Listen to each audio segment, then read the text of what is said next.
We'll continue on with our post-race press conference. We are now joined by our race-winning crew chief, Todd Gordon, and Vice Chairman of Team Penske, Walter Czarnecki. Todd, Joe Gibbs Racing, the heavy favorites tonight. Tell us about your team's preparation this weekend and ability to find victory lane at the end of the night. Yeah, I felt like when we came in the weekend, and this is one of those racetracks that once a driver and a team figures out what they need to be successful, you can focus on that. And in practice, we weren't necessarily the fastest car here, but we had pretty good speed, and we had the right balance, and that's something that we build off of. And felt like in happy hour we really hit on something, and we worked on that, and obviously qualified. We didn't qualify in a pole, but we had a flat tire in the first session, so I thought that was a really good recovery for the guys. Have a right rear going down and figure out how to get through the round to get another tire on, and fifth place qualifying effort was an accomplishment for the team and what they did. So pretty proud of everybody there, and pretty proud of the execution tonight. Joey definitely had long run speed, and those couple long runs that we had, it went almost 100 laps. We were really strong in the last half of it.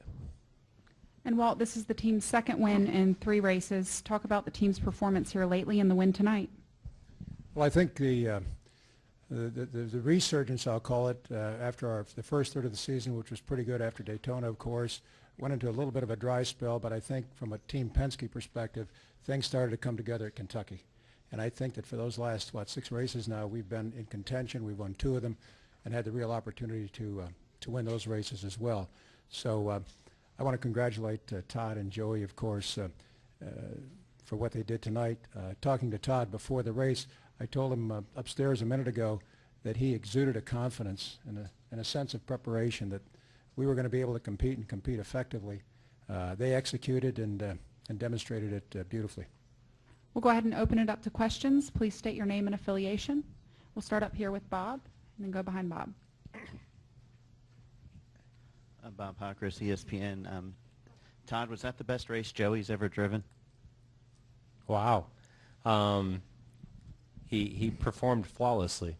Best race he's ever driven. I don't know. Daytona was pretty phenomenal, but it was a typical Joey Logano performance. It's I said it in victory lane. It's I'll put the analogy to basketball, but there's only a handful of guys that want to have the ball in their hands with 3 seconds left on the shot clock, and Joey's that guy. He when it comes down to the time to make it happen, he elevates. Doesn't make mistakes. I think Kevin challenged us pretty formidably, and Joey never folded in it, never made a mistake, and did what he had to do and executed. And that's a Joey Logano performance. I don't know that I'd call it his best performance. He's had a bunch of really good ones. Todd, excuse me. I just want one word came to mind, Bob, too, in watching those last 50 laps. The word was poise. He just didn't lose his composure. Mm-hmm. And using Todd's analogy, Todd handed him the football and he found the holes. Mm-hmm. Deb Williams, RacingToday.com, and this could kind of continue with what you're talking about, the poise and all, but Team Penske has now won 3 of the last 5 night races here at Bristol. What do you attribute that to, and do you think it is because of the poise that Brad and Joy both exhibit in the night race? I would say that we've got, this place to be successful here takes the complete package, and there's several opportunities to make mistakes, and if you execute, you can be successful. But both of our drivers challenge each other. I think when you look at our setups, we build off each other. I think to the point of it is Team Penske. We share a lot of information between the 2 teams, and when you've got 2 teams attacking it and 2 drivers like we've got, I mean, Brad and Joey are both phenomenal race car drivers, and they challenge each other, but constructively. I think that's a key to our success, and here it's something we all work together for a common goal. And last year we were 1-2, and tonight we were 1-2 for a while. Didn't end up being that way, but we all work together. We understand what it takes to be successful here, and we work on it. Deb, I think to your point as well, there's a great heritage in Team Penske for this place, beginning with Rusty Wallace. Rusty had some great runs here. He had some runs where he should have won and things occurred at the end, but be that as it may. So I think Bristol has always been right at the top of our hierarchy of important races as we look to the schedule. To me personally, winning the Daytona 500 is huge. That's number one, but the Bristol night race is right there with it in my view. So, and I think the whole organization feels that way, but I think it really began with Rusty and the way Rusty would focus on this event when he was driving. We'll go up to the press box for a question. Lee Spencer, motorsport.com. For Todd, you know how critical it is in the pits. We saw a lot of loose tires tonight, and how much has this lug nut rule that they instituted of late had to do with the rash of lug nut incidents that we have seen in the pits with the loose tires and everything? I mean, it cost a lot of people tonight. Yeah, I think so. I mean, it may be a factor in it. This place itself is rough on wheels. It's just it's a place that, you know, you've got so much lateral load in the car, and there's so much drive and brake, and you know, it's 500 laps of a lot of load on the especially rear wheels. So you'll see if you're going to have a weakness, if you're borderline on having wheels torqued every week, it's going to show up here. You've got a lot of gear in the car, and you got a lot of acceleration, a lot of deceleration, a lot of lateral load. It's a really, really high lateral load place with all the banking that's in the corners and running right up there in the grip strip up there at the wall. So I'm sure that, you know, the lug nut rule has a slight impact on that, but I'd say there's a bigger impact of this racetrack's just rough on rear wheels. Any final questions for Walt or Todd? We'll go in the back to Mike and then up to Jim Utter. This is for Todd. Mike Neff from FrontStretch.com. We saw some cars that were quick on short run and fell off on a long run. Other people were slow on a short run but picked up speed on the long run. You've all theoretically got the same tire compound. How can you explain that some people run faster at the beginning and others run faster at the end? Yeah, there's several factors that play into that. I think you know, it's air pressure in tires, it's camber settings in tires as to what you're doing to make a short run speed versus long run speed. I think you know how your splitter is off the racetrack.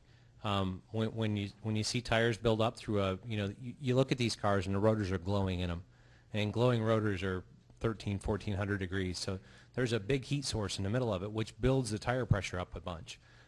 As the tires build up, then the whole ride height of the car comes up, and if the splitter's on the racetrack, it makes them tight. So there may be guys that early in the run they're on the splitter and they just can't turn the way they need to make speed. But as the tires build up from the rotor heat and just from the grip heat, that splitter comes up and gets to a happy spot, and then their car works. So you'll see that, and that's stuff that we all work on as race teams as to how we feel the race strategy will play out to long runs and short runs, of whether you want to be good in a short run or good in a long run. I felt like the Gibbs cars were a little quicker than we were firing off, but about 50 laps in, we could run them back down. And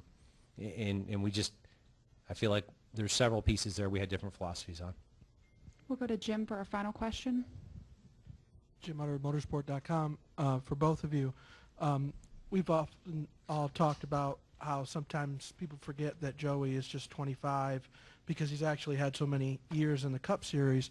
But in the progress that he's made in the relatively short time that he's been at Team Penske and the work that you two have done together, is it hard to get a grasp on what his potential may be?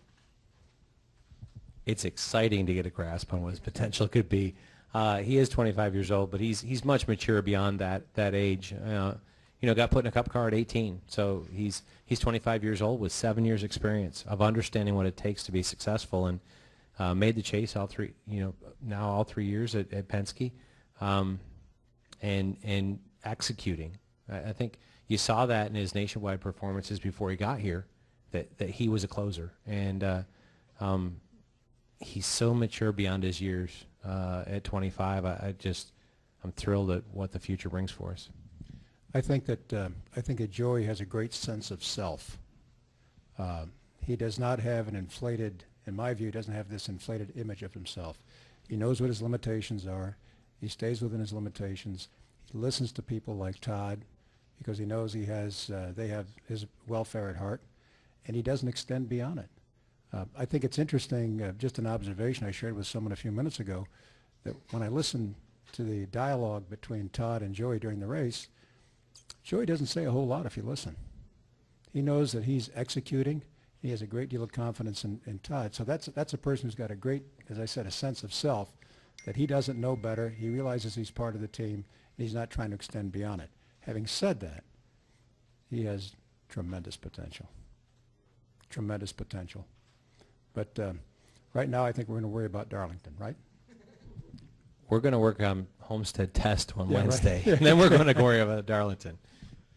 All right, Walt and Todd, thank you for joining us tonight, and congratulations. Thank you. Thank you all. Thanks, guys.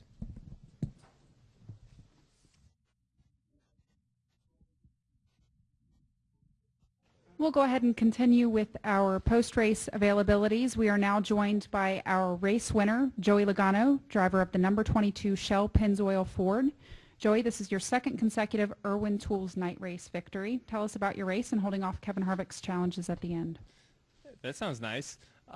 It's a nice little ring to it. It's cool to win here, and racing Kevin Hart and clean like that at the end was a lot of fun. And it's so interesting how we ran such different lines and be the same speed on the racetrack, and interesting how that all works out. And that's what makes Bristol so much fun to go around, is that you can drive around this place 4 or 5 different ways and have a lot of speed. No matter how you drive it, just what fits your style and what fits the setup of your car. And we both found what works for us, and I really thought we were going to be able to pull away, so I thought we were really good on the long run. And then we didn't pull away, and I was like, uh-oh, and it's just all about working the lap traffic right at the end, not making mistakes and not getting bottled up in traffic, and, letting them get by. So it was a very exciting last 20, 30 laps for sure, and neat to be able to get a checkered flag again here at Bristol and pull that car up on top of the building here and get a big checkered flag and have a little bit of fun with the guys. We'll go ahead and open it up to questions. Please state your name and affiliation, and we'll start up top in the press box. Nate Hubbard with the Bristol paper. Just even still at 25, do you just have an appreciation after the rough couple last years at Joe Gibbs to be where you're at right now, and almost feel like you've gone through a lot, even at the age you're at now?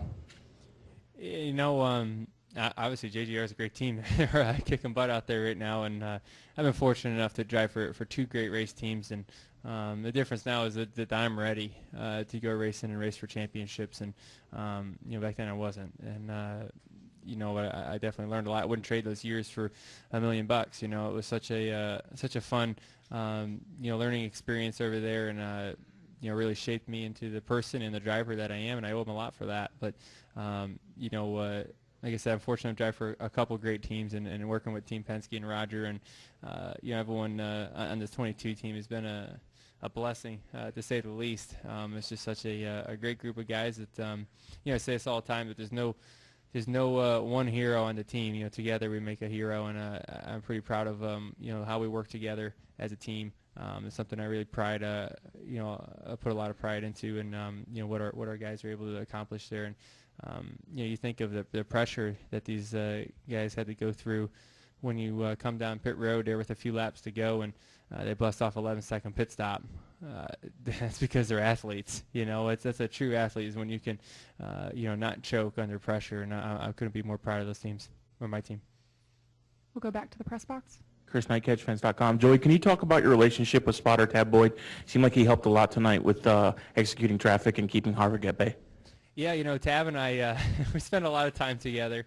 We were up there in the spotter stand last night watching the Xfinity race together, and we were joking around a lot because I'm very animated, and I'm up there watching a race, and I turn into a complete race fan, and I'm pointing at things and bumping into everyone. And he said probably the spotter stand is probably not a good place for me because I can't sit still. But we go up there and watch races together when we can, and be able to talk about it. And the way we're able to learn and tell him what I need as a driver is that we got to communicate, and it's worked for us. I tell him what I need to have the right information at the right time, so I can make the best decisions inside the race car. We'll go to Bob, Dustin, and then Jay. Bob.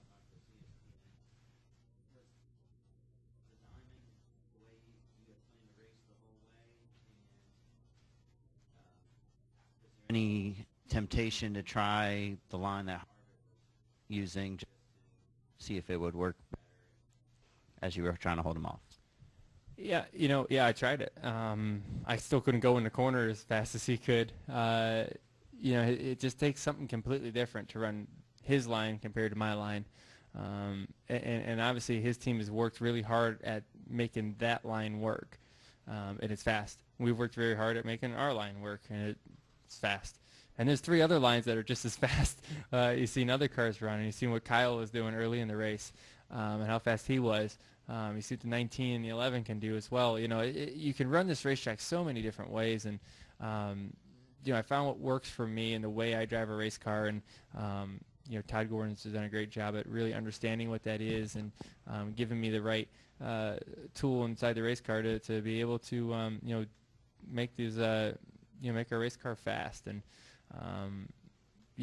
that seemed to work for us. It doesn't work the whole race. There's definitely times that I had to try running the radius off the corner because it's faster, and you got to be able to do that too. So you got to have a car that can move around, especially when you're lapping cars and stuff. You got to have a car that can round the bottom, that can have everything you need. And last few races here, he's definitely given me the car I needed to make the moves. Dustin? Dustin Long, NBC Sports. Obviously, a lot of discussion in the drivers' meeting tonight about restarts.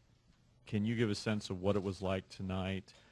Was it any different from what it's been in terms of how it was policed? And if so, how might it impact things in future races if this is how NASCAR is going to do things? There's a lot of questions. I spent a lot of time with NASCAR this week actually trying to understand what I can and can't do, and being able to understand where their head's at and what they're thinking when they look at a restart and what's right and what's wrong, and what they're going to police and what they're not going to police. And you just gotta understand the rules, and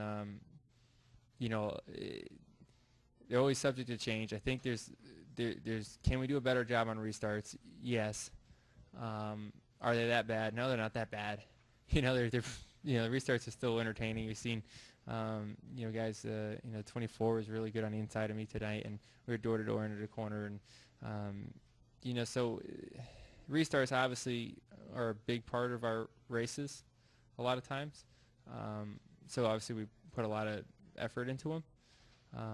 And as a driver, you just want to know what the rules are and what you can and can't do. And the more you can just communicate and talk about it like anything else, and try to understand that, the better.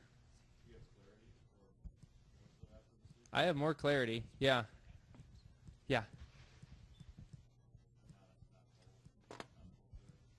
No, I have clarity. I talked to him. I talked to the people I needed to talk to, and I got an answer out of them, and that's all I was looking for. We'll go to Jay. Jay Pennell, Fox Sports. We saw from the in-car at Watkins Glen when you won, kind of waving your finger at Harvick. You raced really hard to hold him off.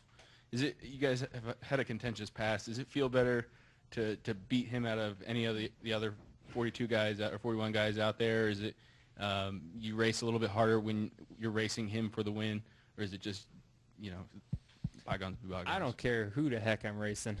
I tell you that much right now. There's 42 other drivers out there that are really, really good, and a lot of them are capable of winning a race. And I don't care who it is. I'm going to race them hard for a win. Kevin and I are fierce competitors, and we race each other hard. But tonight we raced each other really clean, and that's something that's really cool. Obviously I remember that, and you can race back and forth like that, and that's the way we should race. But to answer your question, I don't care. I don't care who I'm racing. It's all about the win, and I don't care if I had to beat my sister to win the race. It doesn't matter, Any final questions for Joey? We'll go to the back to Mike, Bob, and finish up with Jim. Mike Neff from FrontStretch.com. Joey, we hear a lot of talk throughout the sport of how racing at the front is different from racing in the back. And with 25, maybe 20 laps to go, Harvick had a run on the bottom, and the way you were diming in the corner, you came down across his nose, and that kind of caused him to have to check up and may have even cost him the race by the time he got back to you. The laps were pretty much gone. Is it a fact that you've won enough now, that you've run at the front enough, that you have that respect for each other and you can trust that they're going to run you the way you would run them? Yeah, I mean, you're working your way through the traffic, and you know he's ready to pounce at any moment. So one little mistake I make, boom, he's going to be there, and he's going to try to fill the hole, and he's going to try to pin me behind a lap car. That's how you pass here. I was fully expecting that. That corner, he's seen that I entered high, and he tried to execute that move. I seen it, but I also had to get the run that I was going to get by running down the hill and straightening out the exit and passing a car. So at that point he was going to have to slow down because he had to round the corner still, where I already got my turning done, and I was able to get the reward on the exit from running the top and running that line. And right move by him, right move by me. We're just trying to try to match each other's moves and trying to stay out in front or pass each other. We'll go to Bob, and then final question to Jim. Bob Pockris, ESPN. Considering just how many laps, lap after lap after lap, that you had to hold off Harvick, where would this rank as far as your driving performances? I don't know. I don't know. It's obviously it's cool to win at Bristol. It's cool to have be racing one of the best out there, and being able to hold them off and race each other hard, and obviously not make mistakes. And he doesn't make mistakes, and I didn't make a mistake today either. And it was fun to race like that. Where it ranks, I don't know. I thought winning a road course was really, really cool earlier, just to have that on there. But winning at Bristol, it's just such a driver's racetrack. It's such a tough place to get around. You think about 500 laps around this place. It's like, it's so long, and you're just shot at the end of it, mentally and physically, and your car is wore out, and it's just, you're trying to get everything you can, and there's rubber everywhere, and you're trying to stay out of that, but you're trying to run fast laps, and you're trying to work around other cars. You never get a break. So Bristol, you start the race and say, oh boy, this is going to be a long one. You know it's going to be a tough, grueling race. But it puts on a great race, and I enjoy coming here. Don't get me wrong, I love it. But I don't know where it stacks up, on all of it. But it went well. I guess it stacks up there somewhere. Jim. Jim Utter, motorsport.com. Walt was asked when he was in here earlier to kind of talk about what stood out with your performance, and he said the one thing that came to mind tonight was your poise. I just wondered, you're 25, but you've raced, 7 full-time seasons now in Cup. Is poise something that you think you've always had as a driver, or is it something that's kind of developed over time, and how difficult is it to kind of maintain that, particularly in a place like this? I think my dad always told me you are who you hang out with, and if you're hanging out with people like Roger Penske and Team Penske, that's a lot of poise, to say the least. And I learned a lot from them, and I try not to get fired up inside the race car. A lot of times I don't, because I see the bigger picture. I just want to get through it. We'll be fine. We had a little hiccup on one pit stop tonight. No big deal. Everything's okay. We'll get through it, and and those are opportunities to completely throw a race away. You can completely destroy a team. You can destroy, as a driver, you're one of the leaders, and you have the power to destroy a race team or build a race team, and I think, I understand that, and I think that's, something that's helped us a lot. But, I think of qualifying. It happened this week, and we had a flat right rear tire. We were able to just execute through the first round and be able to put a scuff on it so we can finish qualifying, and we qualified 5th. We barely made it through the first round because the tire was seeping 15 pounds in 2 laps, So, and none of us got fired up. It's a funny part. I told Todd not to tell me anything. I said, I heard it was a flat tire. I said, I don't want to know anything. Don't tell me what corner it is. Don't tell me a thing. Just let me go out there and drive the car. Don't tell me what your plan is. And but that's where we're at with things. I trust Todd 100% in every decision he makes. I trust my team 100% in everything they do. I put my money on them coming down pit road at the end of a race, and and having that faith in your team obviously gives you poise and allows us all to do our job. We can start screaming and yelling, and then you kind of forget what the job is when you're screaming and yelling at each other. All right, thanks, Joey, and congratulations on the win. Thank you, guys.